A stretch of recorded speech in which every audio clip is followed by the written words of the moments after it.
Monggo Pak Gogo disaksikan kebaikan Tuhan, bagaimana Tuhan sudah menjamah, mengubah, dan memberkati, menolong, dan sebagainya. Waktu kami persilakan. Oke, teman-teman. Teman-teman Mojokerto. Halo. Peace from the Lord. Peace from the Lord. Ya, yang di sini Mojokerto yang pernah saya kenal Pak Agung, Pak Jeffrey Esante, ini petingginya Pak Hirawati ya, ini Pak Ismet ya. Ini saya pernah diundang ke Mojokerto soalnya, waktu zaman dulu. Jadi terima kasih buat waktu yang diberikan. Coba yang wakil presidennya Pak Heri saya belum kenal, tapi kalau dilihat fotonya masih muda ini, pasti tua saya. Saya tidak panjang lebar, nama saya sebetulnya bukan Gogo, nama saya yang ada di layar, Sugiarto Lamaupe. Sugi artinya Sugi, Arto artinya harta, harta di surga. Itu yang diberi orang tua saya. Jadi Sugiarto itu saya kaya harta di surga. Amin, saudara. Amin. Oleh sudah ditangkap Tuhan Yesus. Ya. Saya diberi seorang istri dan 3 orang anak. Yang pertama perempuan, yang kedua, ketiga laki. Tinggal yang kecil yang masih kuliah, yang 2 sudah bekerja. Jadi puji Tuhan, saya bertobat, saya mengenal Tuhan tahun 2000. Banyak kesaksian, tapi yang saya mau saksikan bagaimana Tuhan mengubah hidup saya dari kehancuran rumah tangga saya. Ya, itu saya itu sampai takut sama Tuhan, makanya saya tidak bisa meninggalkan full gospel ini karena waduh itu luar biasa. Itu kalau tidak perkara Tuhan, ya Tuhan campur tangan, rumah tangga saya ini berantakan, saya ini cerai sudah. Usia saya 62 tahun, tapi kelihatan di layar mungkin saya masih handsome ya, masih kuat ya. 26. Jadi ini semua karya Tuhan. Ya, itu tadi lagunya kan, Derek Gusti ya. Derek Gusti. Jadi teman-teman di sini yang usianya di atas saya ini ya, 70-an banyak di sini ya. Derek Gusti. Pasti selamat. Pasti selamat. Di usia sekarang kita ini sudah lakcap Huawei, lakcap ke atas itu kita harus pasti cari Tuhan sungguh-sungguh. Kenapa saya cari Tuhan sungguh-sungguh? Loh, saya ini ketemu selingkuh di rumah selingkuhan saya. Itu kalau tidak Tuhan yang nunjukkan istri saya karena dia seorang pendoa, tidak mungkin bisa ketemu. Surabaya sak gedene ngono. Dan pembangunan pada waktu tahun 2000 itu gede sekali. Kok bisa nemukan itu loh. Di situ saya mulai berpikir, wah itu luar biasa. Tuhan ini nggak orang kena dibujui. Saya ditemukan di satu real estate di Laguna, di timur ya. Pada waktu itu saya juga nggak nyangka kok dia bisa menemukan saya di situ. Pikiran saya, wah ini karena Tuhan. Saya langsung minta ampun, Tuhan ampuni saya.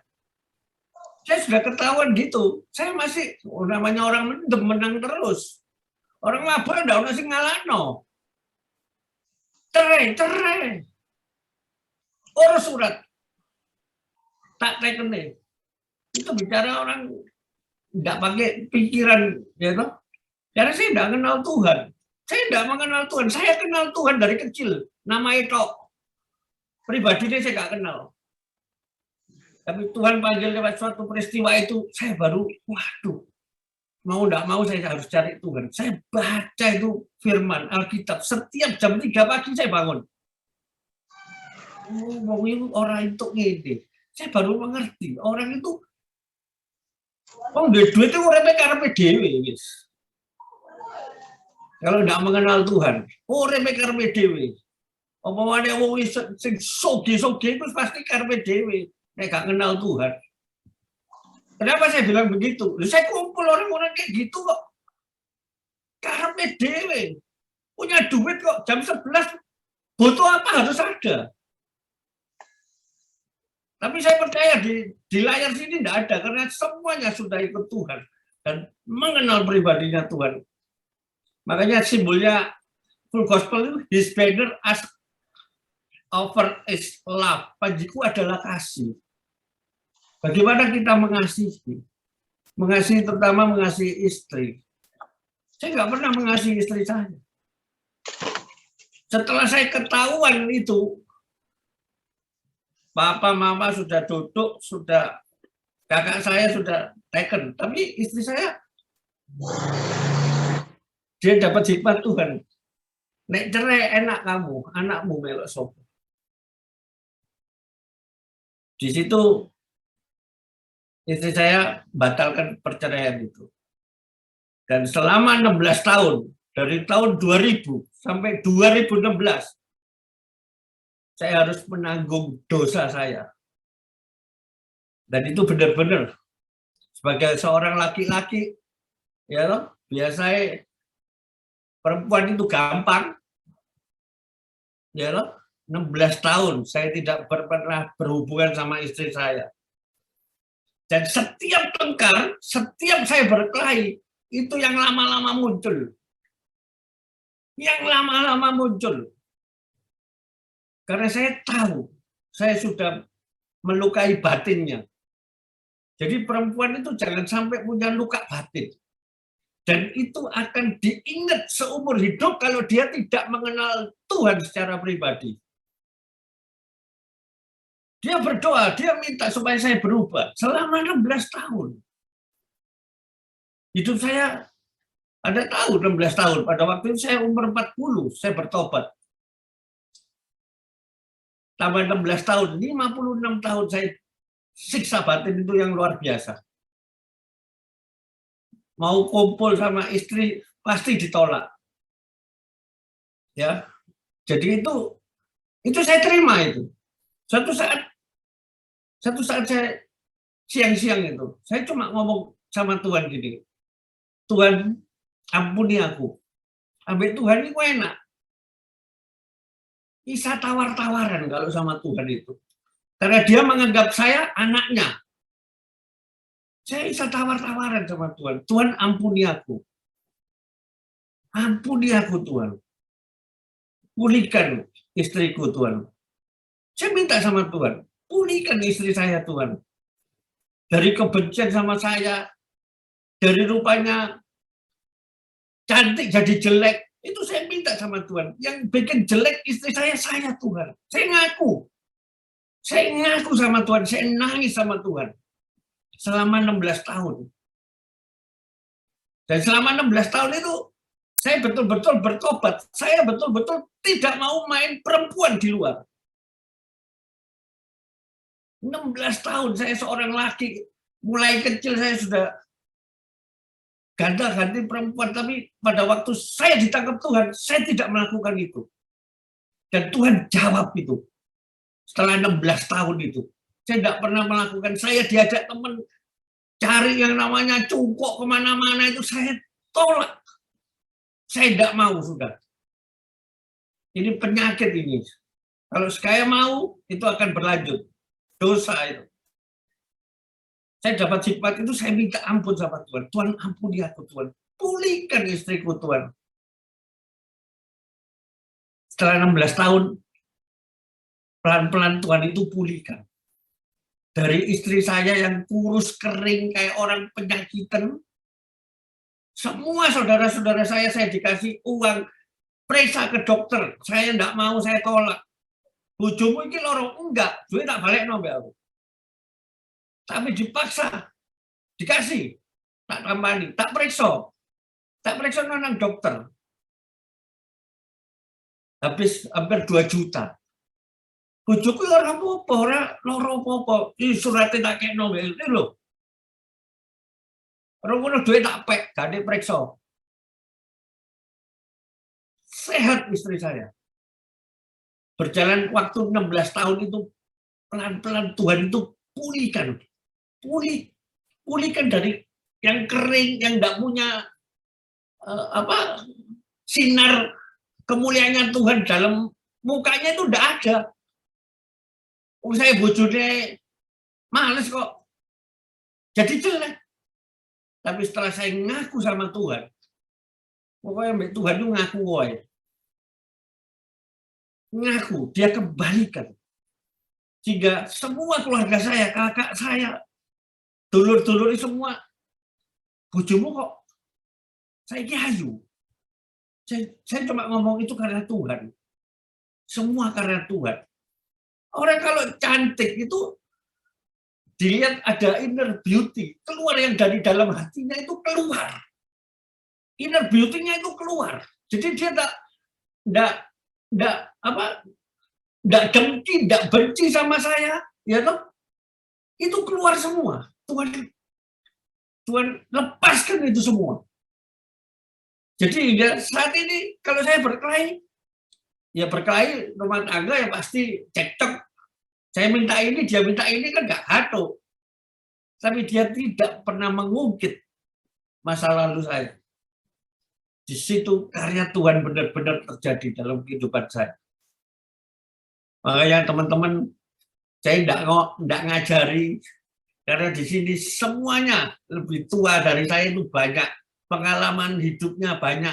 Tapi yang di bawah saya, Melo Gusti paling enak. Itu tadi, derek Gusti, derek Gusti, pasti selamat. Di situ, kalau zaman dulu, full gospel adalah bengkel yang rusak. Tapi itu tidak boleh dikumandangkan lagi, tapi saya benar-benar dikenteng di dalam full gospel. Makanya teman-teman di sini, senior-senior, saya lihat itu, waduh, luar biasa. Memang saya tidak meninggi-ninggikan full gospel, tapi itu kenyataan dalam hidup saya. Ya. Jadi teman-teman terima kasih sudah mengundang saya. Itu loh karya Tuhan yang terbesar dalam hidupku. Rumah tangga ini, waduh, rumah tangga ini sebuah mujizat yang terjadi di dalam sebuah perkawinan. Itu rumah tangga. Rumah tangga aku tak sio-sio, tak hancurkan dulu. Tapi Tuhan sayang sama saya, dia kembalikan. Itu semua kalau karya, bukan karya Tuhan, tidak bisa seorang pun yang menolong saya. Karyanya Tuhan luar biasa. Sehingga anak-anak saya sekarang ini bertumbuh, nggak ada yang mengikuti jejak saya. Saya perokok, pemabuk, peselingkuh, penjudi. Anak saya tidak ada yang merokok pun nggak ada. Minum pun tidak ada. Dan saya sangat bersyukur sama Tuhan. Makanya full gospel itu bagian dari kehidupan saya. Saya dipulihkan lewat full gospel. Bukan di sini saya bicara karena ada Pak Alex, enggak. Karena karya Tuhan yang terbesar dalam hidupku, Yesus. Makanya saya enggak pernah gengsi-gengsian. Kalau ada teman-teman di full gospel ngajak pelayanan, ayo. Tapi jangan sekali-sekali janji sama saya meleset. Pasti saya ngomel. Karena saya tidak bisa membalas kebaikan Tuhan. Itu aja. Terima kasih. Tuhan memberkati. Puji Tuhan, berikan kemuliaan bagi Yesus Kristus. Allah sanggup mengubah, ya. Sak bejat-bejatnya gogok, lewat diselentik Tuhan, dipermak, dipoles, akhirnya jadi cemerlang. Puji Tuhan. Itulah tadi kesaksian Bapak kita. Bapak Sugiharto, Suge duwe itu. Haleluya. Haleluya. Puji Tuhan. Untuk selanjutnya langsung saya minta Bapak kita ini, wah, RVP 3, Jatim 3, Regional Vice President. Haleluya, Pak Alex. Langsung diperkenalkan sekali, Pak. Langsung kesaksian. Ya, terima kasih Pak Lugito. Salam hormat, salam kenal semua. Saya Alexius, FGB Man. Be strong in the Lord. Be strong in the Lord. FGB Man. Ya, jujur saudara, saya diundang. Terima kasih.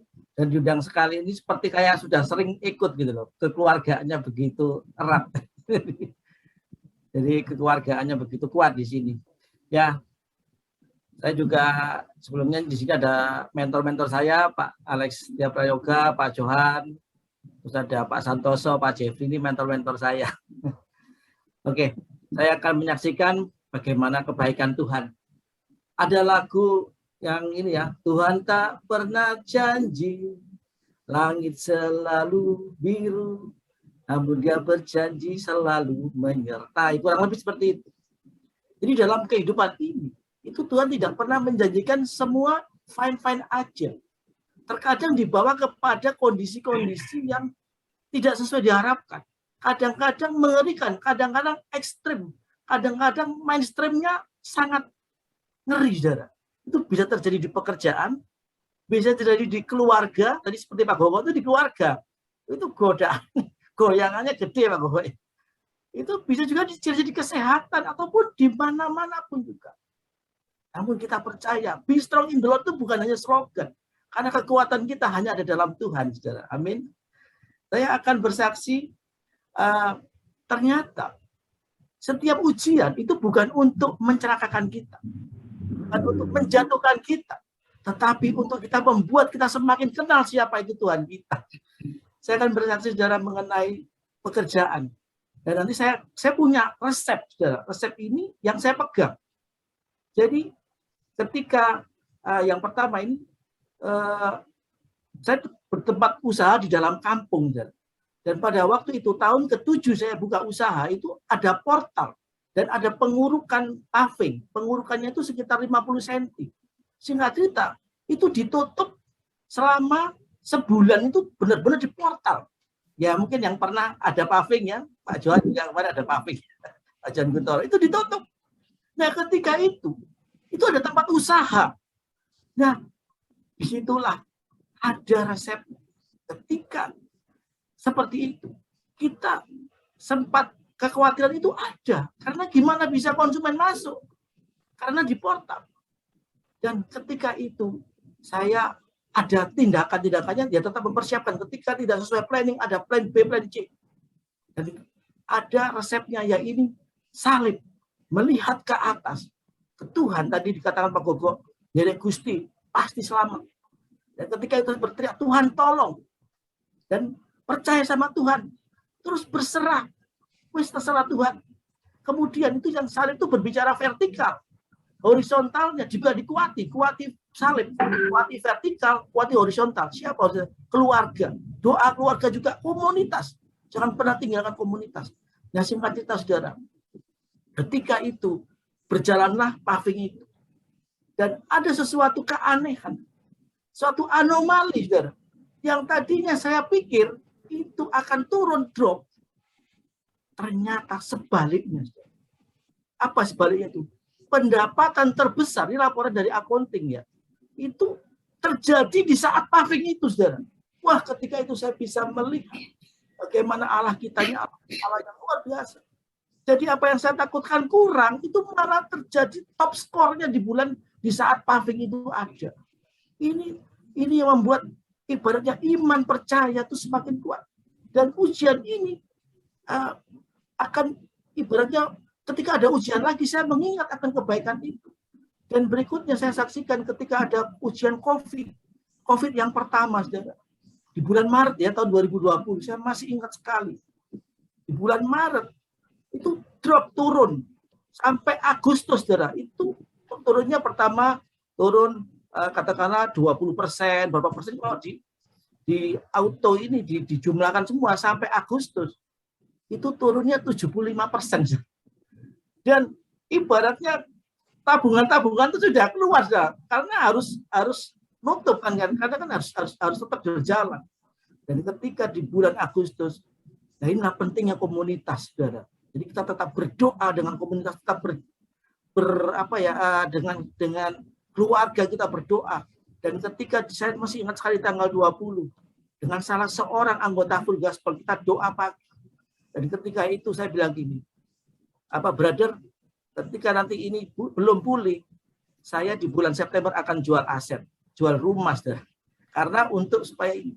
Dan ketika itu, ternyata itu adalah titik terakhir gimana ibaratnya di mana perjalanan keuangan itu terjadi titik balik. Itu saya melihat bagaimana tadi itu. Kalau kita melihat terus, waduh ini ekonomi seperti apa, kita akan pusing. Tapi saat kita lihat salib, terus percaya saja. Terus kita terus berserah, menyerahkan semuanya. Tapi kita juga nggak boleh diam, bergerak, cari ide gimana. Dan komunitas dikuati. Dan puji Tuhan, saudara, di September itu ada kontrak yang besar, saudara. Jadi tidak masuk akal. Saudara. Dan bahkan di bulan September itu kontrak itu bisa menutupi yang dari bulan Maret sampai Agustus. Saudara. Bahkan tidak hanya September, November itu juga ada lagi berkat Tuhan. Sehingga di bulan itu Tuhan izinkan saya merenovasi tempat usaha saya. Ini sesuatu nggak masuk akal. Jadi ternyata ketika dalam suatu ujian kita sedang dilatih Tuhan untuk berjalan di atas kemustahilan, di atas ketidakmungkinan. Itu gelombang keuangan yang pernah terjadi, bukan artinya resepnya mengandalkan Tuhan. Terus kemudian jangan tinggalkan komunitas, perkuat hubungan dengan keluarga, doa dengan keluarga, dengan komunitas ini terus. Kalau enggak kita akan terhempas. Itu dan yang terakhir, saudara, nah ini yang ketiga, saya ini kena serangan COVID-1 itu keuangan. Dan yang COVID kedua ini, saudara, ini keuangan dan kesehatan. Ini enggak main-main. Jadi ya, teman-teman di sini banyak yang sudah tahu bahwa saya kena COVID yang cukup parah sehingga saya ada plasma 2 kali masuk dan segala macam. Bahkan ya dari sisi keuangan, saudara, tempat usaha yang tadi saya renovasi itu tutup mulai bulan Juli, Agustus itu tutup 60 hari. Tutup saudara. Jadi tinggal online, jadi lewat online dan ada toko satunya ini, saudara. Nah itu saya benar-benar ada ujian lagi. Tapi saya bersyukur di mana di bulan Juli, Agustus itu namanya cara-cara Tuhan yang ajaib. Bahkan saya di bulan sebelumnya itu ada simpanan yang bisa dipakai untuk bulan yang ketika saat ujian. Terus berikutnya, nah ini yang di kesehatan, saudara. Jadi ibaratnya ujian berikutnya di COVID ya, mungkin COVID yang pernah teman-teman tahu bahwa COVID yang Delta ini sangat mematikan dan sangat kejam sekali. Termasuk saya tuh kena yang namanya COVID Delta. Bahkan foto torak saya foto torak 2 kali. Jadi yang kedua itu paru-paru saya tinggal 25%. Jadi Dr. Hendro Gunawan waktu itu saya sempat slide-kan itu sampai berkata paru-paru kok cek nemen nih. Itu ada WA-nya Dr. Hendro. Itu tanggal 24 Juli, saya masih ingat sekali, saudara. Dan tanggal 28 Juli saya konfirmasi ke Dr. Bambang Sentanu, FGB Men Nganjuk. Itu saya tanyakan, ini maksudnya foto torak ini apa? Dan di situ saya benar-benar menangis, saudara. Menangis. Artinya kenapa kok demikian, saudara? Karena ternyata kalau paru-paru kondisi putihnya ini 25%, artinya 75%. Jadi fungsinya tinggal 25%. Ini menurut Pak Dokter yang selama dia tangani tidak ada yang bisa hidup. Sampai dia heran, Pak Alex ini hidup dari mana? Tidak tahu. Secara medis itu saya harusnya sudah ibaratnya nggak ada, sudah dikeput ya sudah. Tapi puji Tuhan, medis boleh berkata A, medis berkata B, tapi ketika Tuhan berkehendak lain, itu kehendak Allah yang terjadi. Saudara. Jadi saya bersyukur teman-teman saling support, didoakan ada Pak Alex Tiap Prayoga, teman-teman Pak Ayub, Pak Johan, Pak Handoko Suwito, ini teman-teman support. Kalau enggak, saya juga, waduh, ngeri, saudara. Di rumah sakit itu yang namanya bengak-bengok, saudara. Artinya sakit. Terus kematian itu di ruangan sehari bisa 5 dan top skornya 8 dari sekitar 30-an itu banyak orang sedih. COVID Delta itu, saudara. Saya bersyukur Tuhan ada di mana-mana. Di pekerjaan kita, ketika kita diizinkan Tuhan turun ke bawah, percaya saat ada Tuhan, maka kita akan aman. Demikian juga di dalam kesehatan, di dalam keluarga, ketika dalam goncangan besar, percaya Selama ada Tuhan di situ, kita akan dibawa, bisa melihat, bisa melihat, Tuhan itu ternyata ada rencana seperti ini. Jadi kita bersaksi, sekalipun harapannya tinggal 1%, bahkan mungkin 0,5%, itu bisa mengubahkan segalanya, saudara. Amin. Yang saya saksikan, jadi ketika ada suatu ujian, ingat salib. Ibaratnya kita jangan lihat di permasalahan kita akan pusing. Jangan lihat nanti hasilnya seperti apa. Kalau kita lihat hasilnya seperti apa, tidak terjangkau, kita akan mumet.com. Tetapi saat kita berserah penuh, tadi wis nderek Gusti wis. Tadi itu ketika berserah itu, juga kuatkan keluarga, kuatkan komunitas seperti di Full Gospel, jangan pernah tinggalkan komunitas. Itu yang membuat bisa melewati permasalahan itu dengan baik. Ya, terima kasih. Itu kesaksian saya. Tuhan berkati. Puji Tuhan, berikan kemuliaan. Tuhan Yesus Allah yang ajaib ya.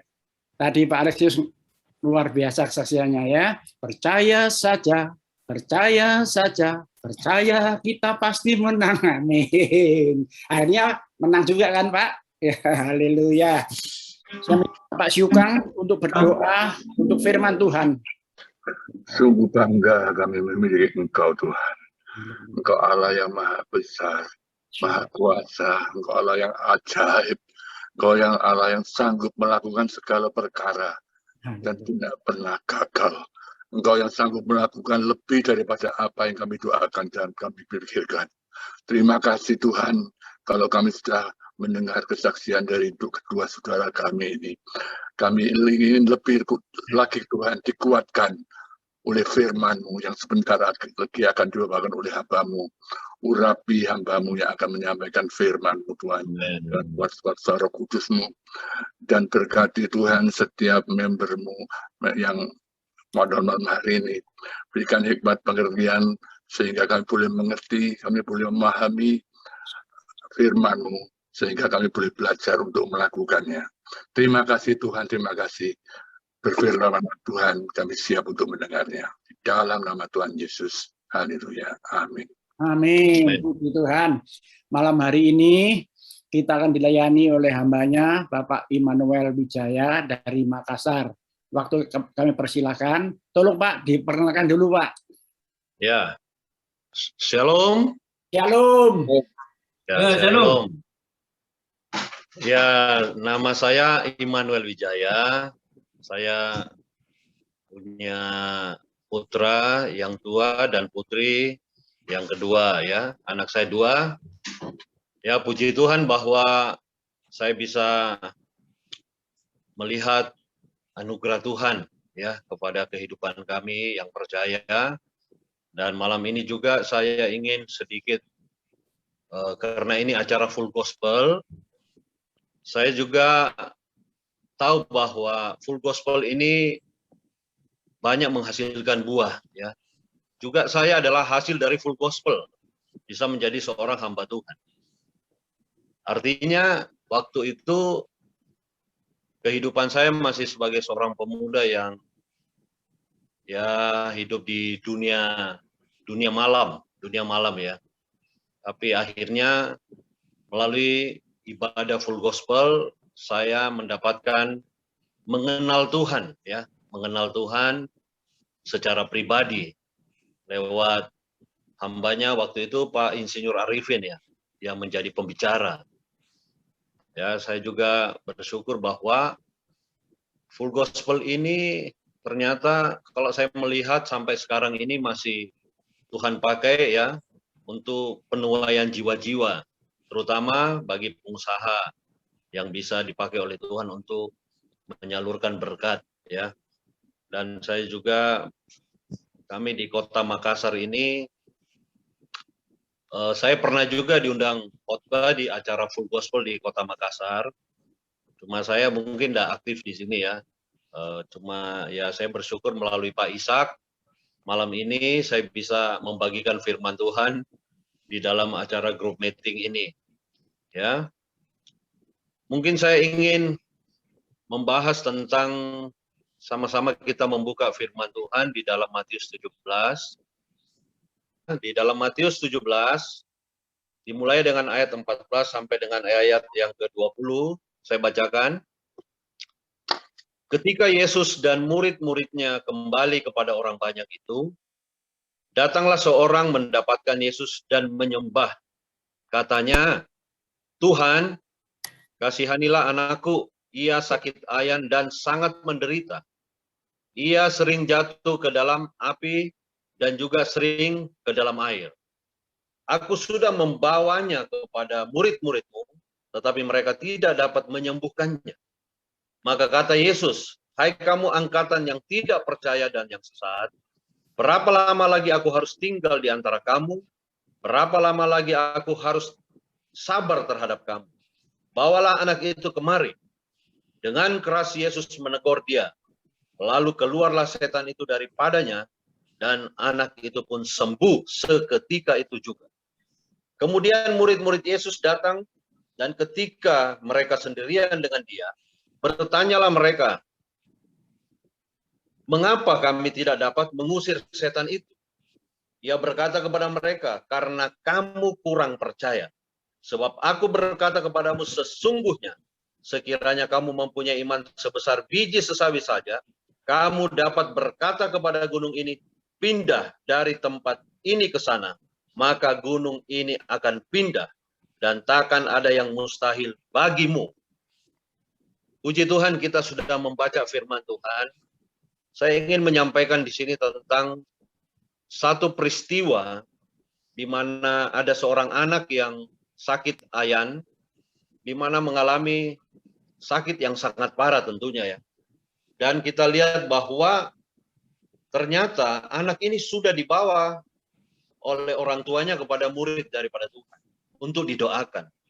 Tetapi ternyata anak ini tidak sembuh, tidak mengalami perubahan ya. Kita belajar di sini bahwa Tuhan ingin kita belajar dari cerita ini bahwa untuk percaya, ya, percaya bahwa mungkin kita belum melihat itu keadaan, tapi kalau kita percaya, kita akan melihat keajaiban terjadi. Tuhan ingin kita belajar dalam cerita ini, memberikan kita satu ajaran untuk kita berkata, ya. Karena untuk menghadapi keadaan ini adalah kita harus memperkatakan firman Tuhan. Karena di sini Tuhan berkata di dalam ayat yang waktu muridnya bertanya kepada dia, "Mengapa kami tidak dapat mengusir setan itu?" Dan Tuhan menjawab kepada muridnya, "Karena kamu kurang percaya." Jadi kita sebagai orang percaya, anak-anak Tuhan itu, apapun yang kita hadapi, jangan kita tidak percaya. Ya, saya juga banyak mengalami peristiwa-peristiwa kehidupan yang mungkin itu adalah merupakan kalau kita bicara gunung ya, keadaan yang tidak mungkin, keadaan yang sangat sukar. Ya kalau pakai akal manusia, ilmu kedokteran pun itu nggak mungkin. Tetapi saya belajar untuk percaya dan memperkatakan, ya, karena percaya itu adalah percaya kepada Tuhan Yesus, dan kita diberi kuasa oleh Tuhan untuk dipergunakan dalam memperkatakan. Karena dikatakan firman Tuhan itu, firman itu berdekat di mulutmu dan di hatimu. Artinya apa yang kita ucapkan dan kita percaya di dalam hati kita, maka hal itu akan terjadi. Inilah yang Tuhan ingin sampaikan kepada kita untuk kita dapat memindahkan gunung yang ada di dalam kehidupan kita. Makanya saya menulis judul khotbah saya itu adalah iman yang memindahkan gunung. Artinya kehidupan kita di dalam dunia ini selalu ada tantangan.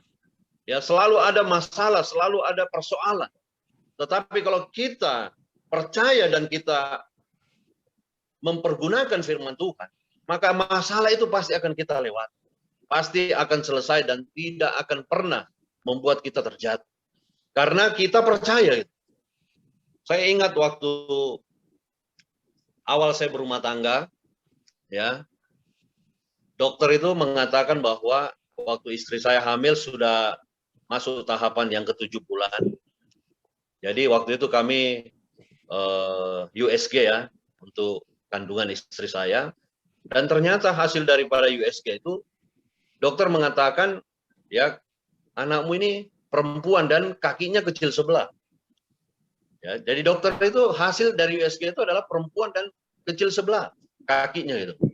Jadi pada waktu itu kami pulang, ya istri saya itu nangis terus itu. Artinya dia merasa bahwa kenapa dia harus punya anak perempuan dan kakinya cacat gitu. Kecil sebelah itu kan cacat ya. Cuma dokternya nggak ngomong cacat. Dia cuma katanya kaki yang sebelah kanan itu dengan yang sebelah kiri itu tidak seimbang. Artinya cacat gitu loh. Nah, tapi saya, waktu istri saya menangis, saya ucapkan sama dia.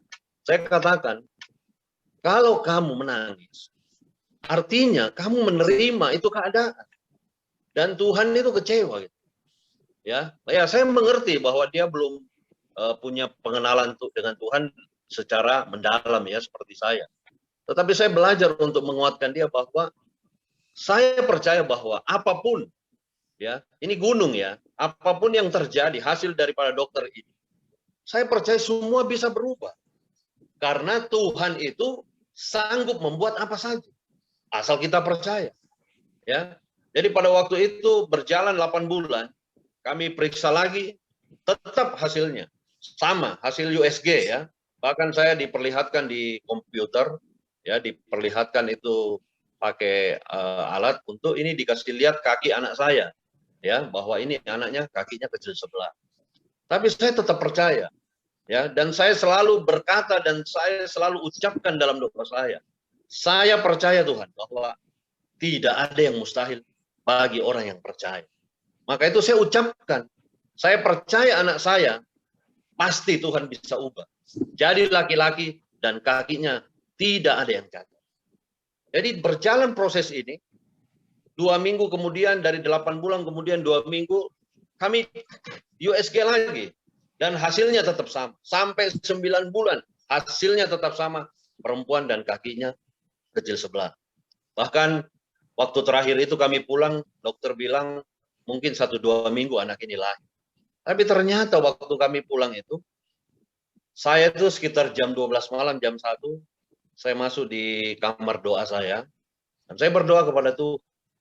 Saya berdoa waktu itu, sungguh-sungguh saya berdoa. Saya bilang, Tuhan, saya masih tetap percaya tuh. Tuhan sanggup mengubah keadaan anak saya. Menjadi anak laki dan kakinya tidak ada yang cacat. Ternyata waktu sekitar jam 3 pagi. Waktu jam 3 pagi itu, istri saya ini kan tidur, dia rasa sakit perut, ya, sakit perutnya, dia merasa perutnya itu nggak enak gitu loh, sampai jam 6 pagi. Jadi saya bingung, jadi saya telepon rumah sakit. Waktu itu kami masih di Bandung ya, saya telepon rumah sakit, saya tanyakan dokternya, dan waktu dia tanya apa istrinya ada keluar darah nggak, ya toh, ada keluar darah. Terus saya tanya istri saya ada keluar darah nggak? Dia lihat, dia bilang, oh ya ada. Jadi waktu saya bilang, oh iya ada, wah saya langsung disuruh ke rumah sakit. Harus balik ke rumah sakit sekarang pagi-pagi, sekitar antara jam 7 pagi. Wah, waktu lari ke rumah sakit, dia bilang, anak ini sudah mau lahir. Ya, ternyata kami tidak tahu kan, karena dokternya bilang malamnya itu 1-2 minggu lagi. Gitu. Waktu kami kembali ke rumah sakit, mulai masuk sekitar jam 7 pagi itu, sampai jam 9 lewat, hampir jam 9 lewat, istri saya itu nggak bisa melahirkan secara normal. Jadi dokternya manggil saya gitu loh, dan bicara bahwa ini harus dioperasi gitu. Tapi pada waktu itu saya tetap mau anak istri saya itu melahirkan normal. Bahkan dokternya saya tanya, bilang, dokter, apa bisa saya berdoa lagi dok? Ya, di dalam ruang operasi itu. Ya dokternya bilang, oh ya silahkan. Jadi pada waktu saya berdoa itu, saya cuma berdoa, saya bilang sama istri saya, waktu kamu anak ini kamu mau berusaha untuk keluarkan, apa kamu panggil nggak Tuhan Yesus? Dia bilang tidak. Saya bilang, oh pantasan nggak bisa keluar. Sekarang ini kamu panggil Tuhan Yesus, kita berdoa ya. Ya saya berdoa, di sana ada dokter, di situ ada suster. Saya berdoanya begini, Tuhan Yesus, tolong Tuhan. Saya percaya anak saya ini lahir secara normal. Dan anak ini laki-laki, kaki sempurna. Saya ucapkan, saya perkatakan, ya, karena saya percaya itu apa yang firman Tuhan katakan. Kalau kamu berkata dan percaya dan tidak bimbang, maka hal itu akan terjadi. Jadi saya masih mengucapkan terus itu. Dan pada akhirnya dokter tanya, jadi gimana? Saya tanya, dok, bisa nggak satu kali lagi diusahakan untuk lahir normal. Dokternya bilang, wah nggak bisa Pak, ini harus operasi. Saya minta tolong lagi sama dokternya, dok, saya di dalam sini, saya bantu. Ya, sekali ini kalau nggak bisa operasi. Akhirnya dokternya lihat saya, akhirnya dia bilang, oh ya sudah, kita coba lagi sekali. Ternyata waktu dicoba lagi sekali oleh dokter sama suster, saya juga bantu dorong dari belakang perut istri saya.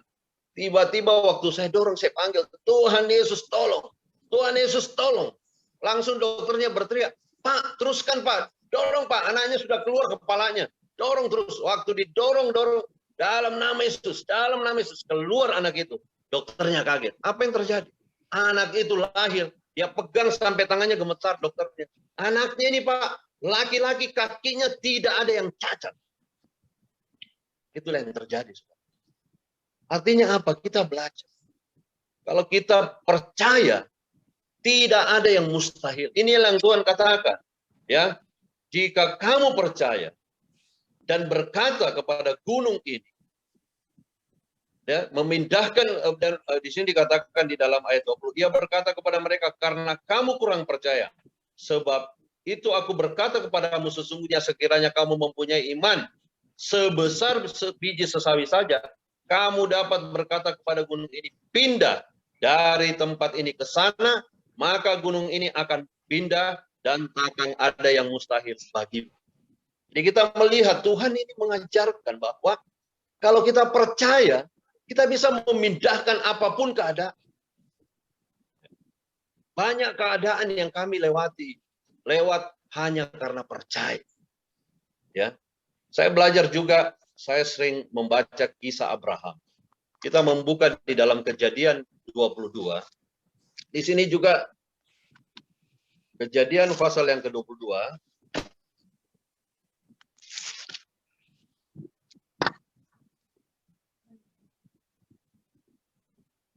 Saya bacakan Kejadian 22 mulai ayat yang ke-6. Lalu Abraham mengambil kayu untuk korban bakaran itu dan memikulkannya ke atas bahu Ishak anaknya, sedang di tangannya dibawanya api dan pisau. Demikianlah keduanya berjalan bersama-sama. Lalu berkatalah Ishak kepada Abraham ayahnya, Bapak, sahut Abraham, ya anakku. Bertanyalah ia, di sini sudah ada api dan kayu, tetapi di manakah anak domba untuk korban bakaran itu? Nah, kita lihat di dalam ayat 8. Sahut Abraham. Ini Abraham yang berkata, Allah yang akan menyediakan anak domba untuk korban bakaran baginya, anakku. Demikianlah keduanya berjalan bersama-sama. Nah, kita melihat di sini bahwa Abraham berkata, Abraham itu percaya kepada Tuhan. Maka untuk percaya itu dia berkata, Allah yang akan menyediakan anak domba untuk korban bakaran baginya, anakku. Nah, kita lanjutkan ayatnya selanjutnya. Demikianlah keduanya berjalan bersama-sama. Sampailah mereka ke tempat dikatakan Allah kepadanya. Lalu Abraham mendirikan mezbah di situ, disusunnya kayu, diikatnya Ishak anaknya itu, dan diletakkannya di mezbah itu di atas kayu api. Sesudah itu Abraham mengulurkan tangannya lalu mengambil pisau untuk menyembelih anaknya. Tetapi berserulah malaikat Tuhan dari langit kepadanya, Abraham, Abraham, sahut, ya Tuhan. Lalu ia berfirman, jangan bunuh anak itu dan jangan kau apa-apakan dia. Sebab telah ku ketahui sekarang bahwa engkau takut akan Allah dan engkau tidak segan-segan untuk menyerahkan anakmu yang tunggal kepadaku. Lalu Abraham menoleh dan melihat seekor domba jantan di belakangnya yang tanduknya tersangkut dalam belukar, semak belukar. Abraham mengambil domba itu lalu mengorbankannya sebagai korban bakaran pengganti anaknya. Dan Abraham menamai tempat itu Tuhan menyediakan. Sebab itu sampai sekarang dikatakan orang di atas gunung Tuhan akan disediakan. Amin. Jadi kita melihat bahwa Abraham itu dalam menghadapi keadaannya, menghadapi yang tidak mungkin itu, dia berkata, dia mengucapkan Tuhan yang menyediakan korban bakaran. Jadi kalau kita melihat konteks Abraham dan apa yang Tuhan Yesus ajarkan juga di sini, Tuhan ini mau kita memperkatakan apa yang menjadi keinginan kita. Sebab itu kalau kita menghadapi pun sakit, kita harus katakan, pasti aku sembuh dalam nama Tuhan Yesus. Pasti aku sembuh. Amin. Kalau saudara mengucapkan pasti sembuh, pasti sembuh. Karena itu yang kita ucapkan, kesembuhan. Kita ingin sembuh. Kalau kita ingin sembuh, kita harus ucapkan, aku sudah sembuh dalam nama Yesus. Jadi ini saya belajar menghadapi keadaan hidup. Semua ini saya belajar dari firman Tuhan. Makanya iman adalah dasar dari segala sesuatu yang kita harapkan dan bukti dari segala sesuatu yang belum kita lihat. Iman kita itu adalah percaya kepada Tuhan Yesus. Jadi kalau kita percaya kepada Tuhan Yesus, maka tidak ada yang mustahil. Tidak ada yang mustahil. Karena Dia berkuasa. Firman Tuhan berkata, Tuhan sendiri berkata, segala kuasa di bumi dan di surga telah diserahkan kepada. Artinya Tuhan berkuasa di bumi maupun di surga. Jadi kita melihat bahwa apapun yang terjadi di dalam dunia ini, kita bisa mengatasinya kalau kita percaya dan selalu mengucapkan apa yang kita inginkan. Ya. Saya ingin bersaksi tentang bisnis. Anak saya, dia kan di Surabaya. Dia ya umur baru masih 26 tahun ya. Sekarang sudah menjadi seorang pengusaha juga. Tapi saya ingin menyampaikan waktu dia masih kerja, pada waktu dia baru tamat kuliah, dia kerja di perusahaan properti di Surabaya. Ya, lalu saya ingin dia punya pengalaman kerja. Setelah dia kerja 1 tahun, dia pindah kerja. Saya bilang coba cari tempat pekerjaan yang lain lagi. Kita berdoa ya. Jadi waktu berdoa itu saya selalu ucapkan. Waktu pertama dia tamat kuliah, selesai kuliah S1, itu kan saya ingin dia ada pekerjaan di Surabaya. Saya hanya berdoa. Saya bilang sama anak saya, selalu ucapkan, Tuhan kirim pekerjaan untuk saya. Tuhan kirim pekerjaan. Ya, Tuhan pertemukan pekerjaan yang terbaik.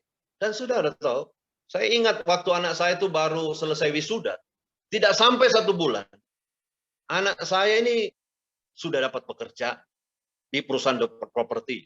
Ya, jadi saya berdoa, saya ucapkan, Tuhan kirim, Tuhan pertemukan pekerjaan untuk anak saya.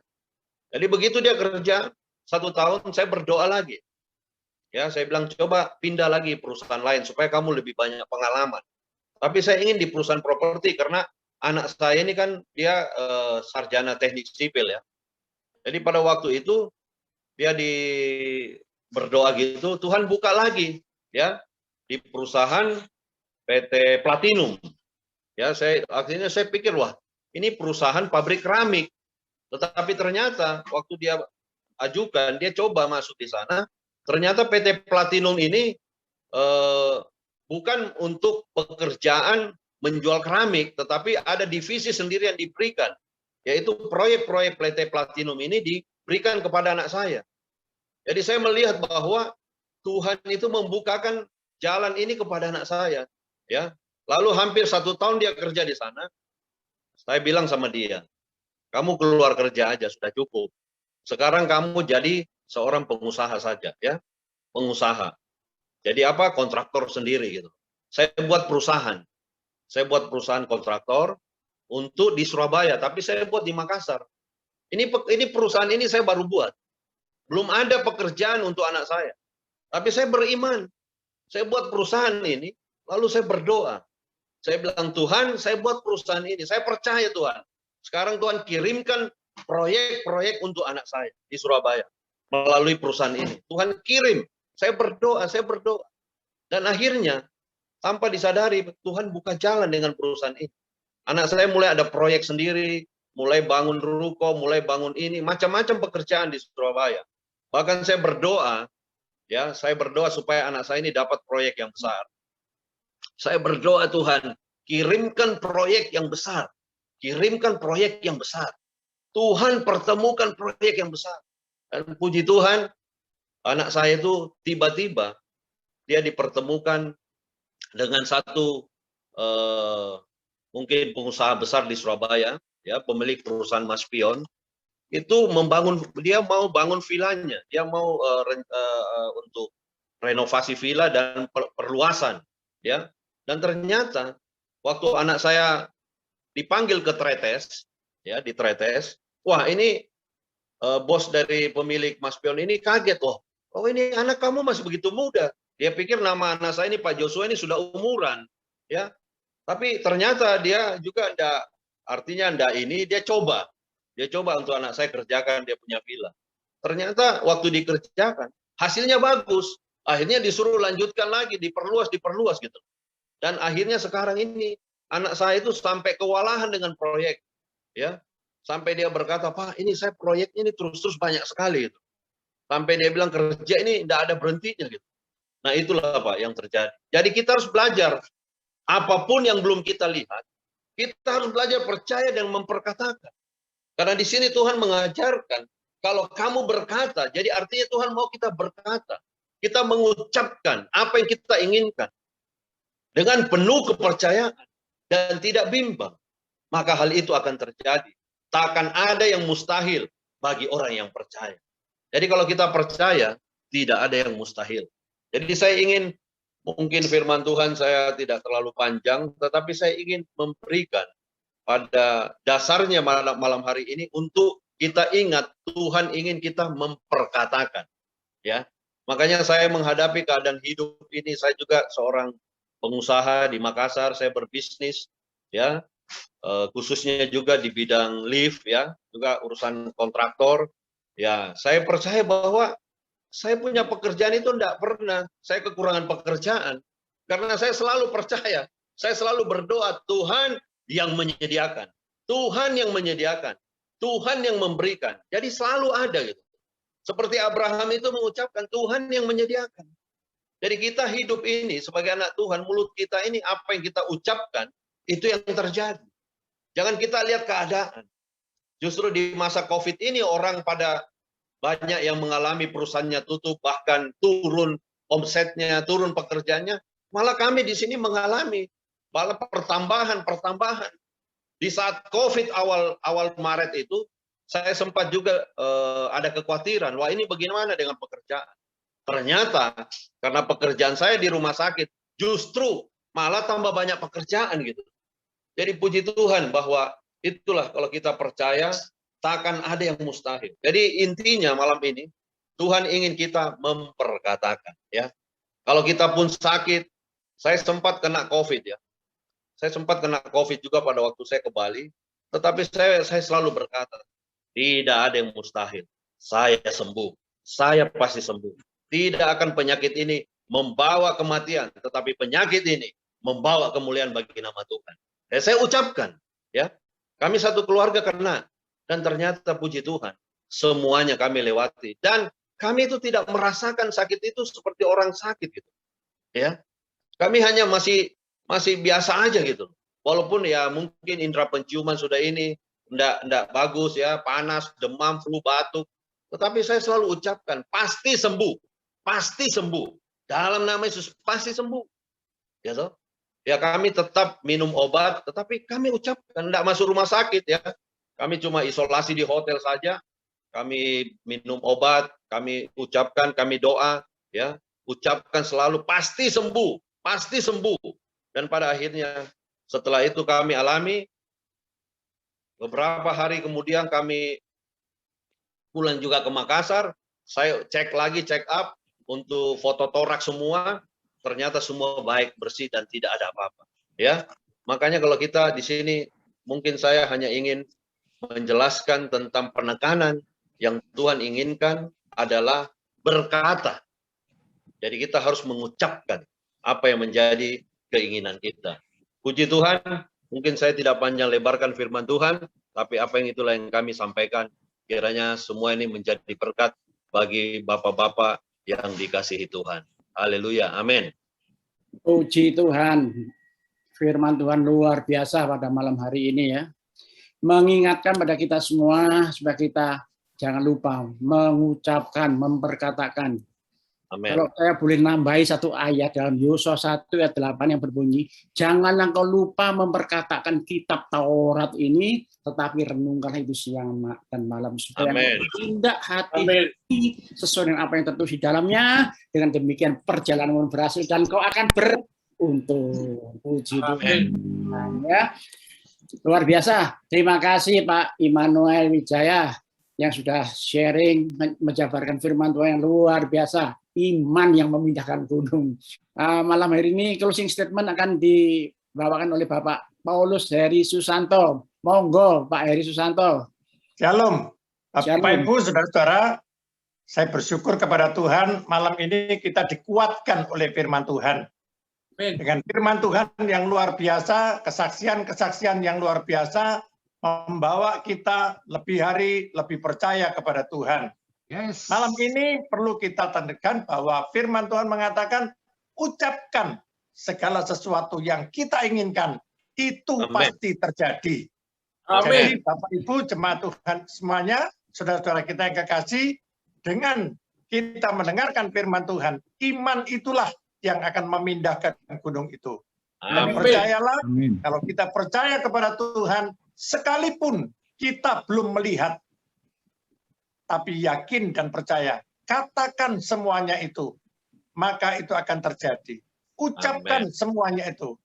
Sehingga Amin. malam ini saya ingin menegaskan, ucapkan segala sesuatu yang menjadi keinginan Bapak Ibu saudara-saudara. Malam Amin. ini Tuhan akan menjawab. Amin. Saya Amin. tidak tahu apa yang menjadi kebutuhan Bapak Ibu saudara, tapi saya percaya dalam situasi pandemi COVID, semua pengusaha mengalami banyak persoalan, tapi percayalah, dengan kita mengucapkan firman Tuhan, Tuhan yang menyediakan Amin. apapun yang kita butuhkan. Amin. Yes. Mari kita akan berdoa, biarlah firman Tuhan yang cukup menguatkan kita, boleh bersama-sama kita ingat kepada firman Tuhan. Dalam ucapan kita, pasti Tuhan menyediakan.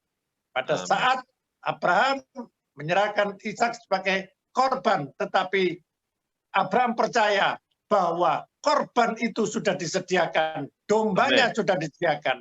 Dan malam ini kami percaya setiap kebutuhan seluruh pengusaha yang bergabung dalam FGP-Men, Tuhan sudah menyediakan. Amin. Amin. Kita akan berdoa karena waktu sudah berjalan. Ya, kita berdoa bersama-sama. Mari kita tundukkan kepala. Bapa yang bertata dalam sorga, kami mengucap syukur kepadamu. Bukan satu kebetulan kalau malam ini Engkau membawakan firman-Mu tentang iman, bahwa segala sesuatu yang kita ucapkan, Tuhan sudah menyediakan. Amin. Tuhan memberkati seluruh FGP-Men yang sudah bergabung pada malam ini. Tuhan juga memberkati Bapak Immanuel yang sudah memberikan firman Tuhan. Tuhan membuat berhasil apapun yang dikerjakan. Amin. Keluarga, istri dan anaknya diberkati Tuhan. Bahkan Amin. seluruh FGP-Men yang ada malam ini juga diberkati melalui Amin. firman Tuhan, melalui Amin. kesaksian-kesaksian, sehingga malam ini kita semuanya mendapatkan sukacita, mendapatkan kekuatan, iman kita dipulihkan, semangat kita dipulihkan. Kami percaya berkat Tuhan menyertai dalam kehidupan seluruh FGP-Men yang bergabung pada malam hari ini. Tuhan Yesus memberkati. Dalam nama Tuhan Yesus, kami alaskan doa dan permohonan kami. Haleluya. Amin.